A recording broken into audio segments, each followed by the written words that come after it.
A single street lamp flickers against the London fog. Footsteps echo on wet cobblestones. Somewhere in the distance, a clock chimes midnight. In that hush, a whisper surfaces half-remembered predictions from a woman long gone. Jeane Dixon, America's most famous psychic of the 20th century. Born Lydia Emma Pinkett in 1904, Dixon reinvented herself. In the 1950s and 60s with a horoscope column syndicated in Parade magazine, her name soon splashed across newsstands from coast to coast. She made headlines by allegedly foretelling President John F. Kennedy's assassination in Dallas, and, decades later, the horrors of September 11th. Critics scoffed, skeptics scoffed harder. Believers leaned in, hearts pounding.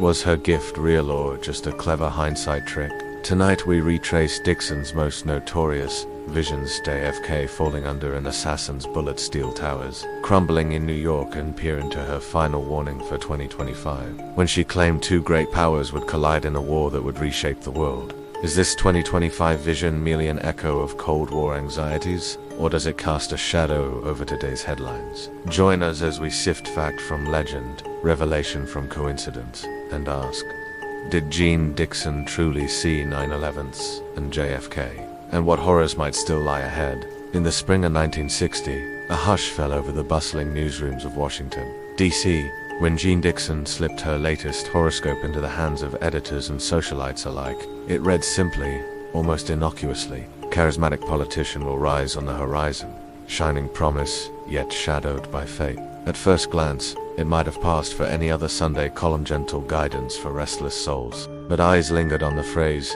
minds racing to assign it meaning. At that moment, John F. Kennedy was little more than a freshman senator, photogenic but distant from the Oval Office's heavy velvet curtains. Still, whispers spread through marble corridors. Could Dixon's words name him? RSVP lists at embassy dinners grew nervous conversation. Newspaper column inches swelled with speculation. Then came November 22nd, 1963.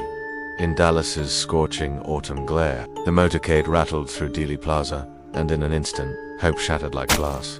A bullet, a gasp, and the world's brightest promise lay cold on a hospital gurney. Editors dug up Dixon's months-old horoscope and polished it until its edges gleamed with portent. Believers claimed vindication.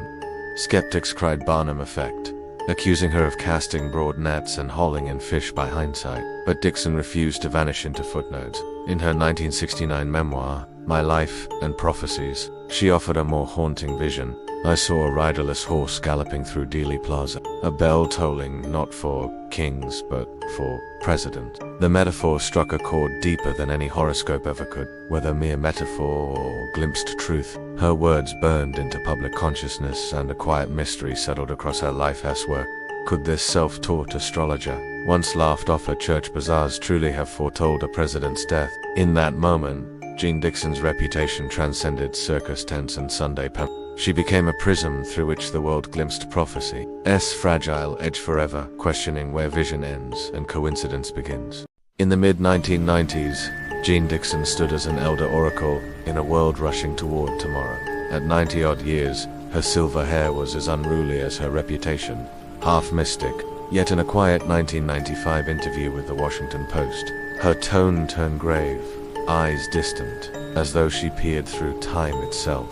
Skyscrapers will crumble by fire and steel, she intoned, voice low. A land of commerce will bleed black smoke, and the world will tremble as glass rains down. The remark slipped into the back pages, dismissed by many as metaphorical flair, but Dixon continued to send bulletins, hand-scrawled letters, and newsletters sent to heads of state, each carrying that same weight of dread. Still, the world moved on with its bustle, unaware that her cryptic phrase would one day echo in screams. On the clear morning of September 11th, 2001, the prophecy thundered to life.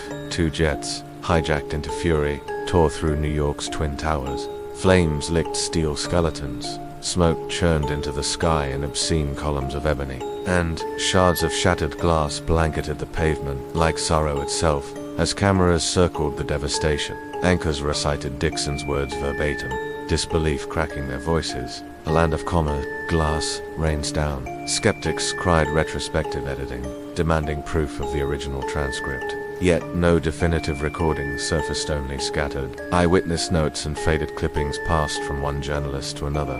The mystery deepened.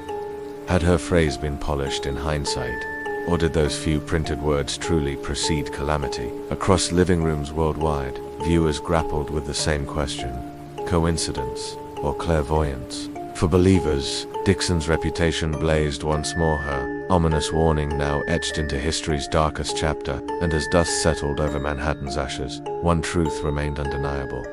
Jeane Dixon, the self-taught seer, had cast a shadow over the new millennium, leaving us to wonder whether her final warnings still slumbered, waiting to rise again. In the stillness after dusk, the candle's flame quivers, as if stirred by unseen wings, and we stand at the threshold of prophecy as dark-eyed Jeane Dixon, as world woven from shadow and suggestion. To understand how her visions seized the public's imagination, we must peel back the layers of her craft, revealing an anatomy both elegant and elusive. First, there is vagueness and symbolism. Dixon cloaked her warnings in poetic imagery: a riderless horse charging across an empty plain, a tolling bell resonating through a silent square, a gathering storm far beyond any weather map. These symbols drift like ink blots on the mind. Each reader projects their own fears, forging connections no skeptic can fully deny. Next comes retrospective confirmation. When tragedy strikes a president felled, a tower consumed by flame, those blurred metaphors snap into startling focus. Editors dredge up dusty transcripts, polish ambiguous phrases until they gleam with and broadcaster hits in triumphant headlines. Meanwhile, a legion of overlooked forecasts, harmless or wildly off, fade like footprints in sand. Then, selective quotation tightens the narrative. Dixon's compelling lines survive: the fall of steel giants, the shadow over Camelot, the cry of black smoke. In contrast, her dozens of benign or fruitless predictions vanish from memory, tucked away in forgotten newsletters or footnotes. Finally, cultural context breathes life into each prophecy. In Cold War corridors, her words echoed nuclear dread. After 9/11s, they became an anthem of collective trauma. Audiences, primed by anxiety, found comfort in the idea that calamity had been foretold. Proof. They believed that fate might be read like a calendar. Yet Dixon herself insisted her gift sprang from the divine realm, guided by angels whispering at her shoulder. Whether you see her as a psychic conduit or a master of suggestion, her influence endures. Across YouTube feeds and TikTok scrolls, new generations still chase those half-remembered words, hungry to glimpse the moment when metaphor became history and to wonder what final warning might lie hidden in her next sentence. In the hushed final pages of My Life and Prophecies, Jeane Dixon slipped in a warning so quiet it barely stirred her readers at the time. Mark the years between 2025 and 2037. In that span, the Bear of the North and the Dragon of the East will clash. The dragon strikes first, and yet both shall taste defeat before a fragile peace is brokered. The world will rethink balance of power. For decades, those lines lay dormant, an obscure footnote drowned out by flashier forecasts of assassinated presidents and fallen towers. But as January 1st, 2025 looms on the horizon, Dixon's final prophecy has awakened. Across dusty forums and slick geopolitical channels, her words are being shared, debated, and dissected like battlefield orders. In that single paragraph, Dixon wove a tapestry of conflict, both ancient and alarmingly modern. The Bear of the North evokes visions of Russia's silent tundras and stony Kremlin walls. The Dragon of the East breathes China's fiery nation reborn from revolution and hungry for its place at the table of world powers. Dixon's prophecy doesn't merely predict war. It scripts a narrative arc: the dragon's lightning strike, the bear's grinding counterblows, and ultimately, the bitter taste of Pyrrhic victory on both sides. Her mention of cities of ice and sand is no poetic flourish, but a chilling coordinates list. Siberia's frozen wastes, and the Middle East's shifting deserts, theaters of conflict where frost and flame will mingle in blood, and the date's 12 years of trail mirror the tribulations of ancient texts. As if Dixon saw this coming not in newspapers but through some timeless, cyclical lens. What makes this vision arresting is its patience. Unlike her quick-fire predictions of assassinations and attacks, this is a slow-burn epic, a geopolitical saga unfolding over more than a decade. It challenges us to see beyond tomorrow's headlines and to question whether nations, driven by pride and fear, will stumble into a war they cannot win. Critics scoff that Dixon merely cobbled together symbols that everyone already saw, but then history seldom waits for skeptics. As world leaders trumpet alliances and eye one another across oceans, Dixon's words hang in the air like a tolling bell. Are we glimpsing fate or weaving our own tragedy from the threads of her metaphors? In the stillness before dawn, ask yourself, when the bear stirs and the dragon breathes fire, will we recognize the warning, or will we be destined to live it? In the grey half-light before dawn, world maps shift beneath unseen hands, and the bear and dragon circle each other on the geopolitical chessboard. Today's currents suggest Jeane Dixon's final prophecy may not have been mere metaphor, but a prescient pulse beneath modern tensions. Though Moscow and Beijing still parade side by side, whispers of strain have grown too loud to ignore. In Central Asia's frigid steppes, pipelines coiled like silent serpents. Both powers vie for mineral rights rare, earths coveted by China's tech giants and oil fields vital to Russia's coffers. Leaks in 2024 peeled back official pretenses, revealing clandestine operations. Chinese drones skirting Russian bases, Russian hackers probing Chinese naval codes. On the high seas, China's newly commissioned aircraft carriers cleave through Pacific waters as hypersonic missiles rattle Arctic ice caps. Russia, in turn, leans on private armies and tactical nukes. Shadow forces already testing boundaries from the deserts of Syria to Libya's shifting sands. Joint exercises flash camaraderie on state television, but beneath the surface, distrust simmers like magma beneath the glacier. Melting polar ice has unlocked the northern sea route, transforming Siberia's frozen expanse into a highway of commerce and competition. Chinese investment flows into fledgling mining towns, stirring resentment among Russian energy barons, watching their bargaining power slip. The Arctic's midnight sun now shines on a new rivalry. Fuel versus finance, ambition versus allegiance. In proxy battlegrounds, rebar and bulldozers clash with mercenaries' gunfire. Chinese civilian engineers rebuild roads in war-torn Libya just miles from where Russian PMC convoys hold sway. Each skirmish, each clandestine summit, each leaked memo weaves a tapestry of friction that feels eerily scripted. As 2025's first chill wind sweeps across capitals from Beijing to Moscow, Dixon's words echo. The dragon strikes first, the bear strikes back, and neither emerges unscathed. In this tense we glimpse the fragile choreography of power one misstep away from the red-stained cities Dixon foresaw, and a world once again forced to question whether prophecy shapes history, or merely foretells its darkest turns. History is a tapestry of shifting loyalties. Threads once woven together can unravel into bitter rivalry. The United States and Russia, bound by necessity against Nazism, found themselves locked in a nuclear standoff mere decades later. Jeane Dixon's vision transports this pattern onto a new stage.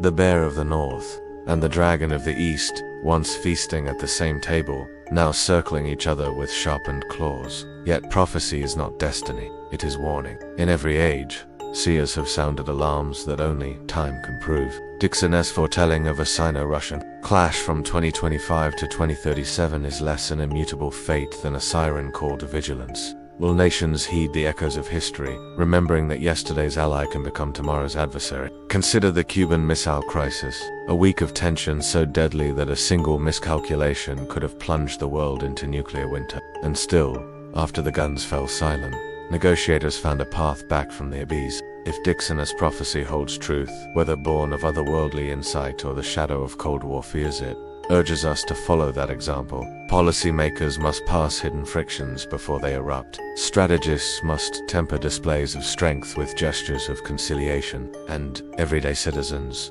to have a role, to demand dialogue over discord, cooperation over confrontation. For if history teaches anything, it is that wars begin in the cracks of complacency. Jeane Dixon's ominous words summon us to peer into those cracks, to mend alliances before they fracture, to choose peace before prophecy becomes our own prophecy fulfilled. Jeane Dixon remains an enigma, tapestry woven from startling hits and overlooked misses, mysticism and sharp-eyed intuition. She never satisfied the demands of scientific proof, yet her words endure precisely because they hover between poetic metaphor and unsettling possibility. When Kennedy fell in Dallas and Manhattan's towers collapsed, her verses surged from dusty archives into live broadcasts, reminding us how narrative shapes our search for meaning. Now, Her final prophecy for 2025 of the Bear of the North clashing with the Dragon of the East echoes through today's headlines, daring us to ask, are we sleepwalking into a Sino-Russian showdown? Prophecy, at its heart, is a mirror held up to our own fears and choices. It warns of patterns re-emerging from history's shadow and tests our resolve to change course, whether you believe Dixon channeled angels or merely distilled decades of geopolitical tension into vivid imagery. Her chilling words compel us to examine the fault lines in our world. Will you heed her warning? Engage in informed dialogue about great power competition rather than retreat into echo chambers. Advocate for diplomatic channels and peaceful conflict resolution. Even when distrust runs deep, stay vigilant to signs of rising tensions and act to diffuse, not ignite, the sparks that could light tomorrow's wars. The clock ticks ever closer to 2025. The bear stirs beneath the northern lights. The dragon unfurls its wings at dawn's edge. The only question remains, what role will you play in the chapters yet unwritten of our shared destiny?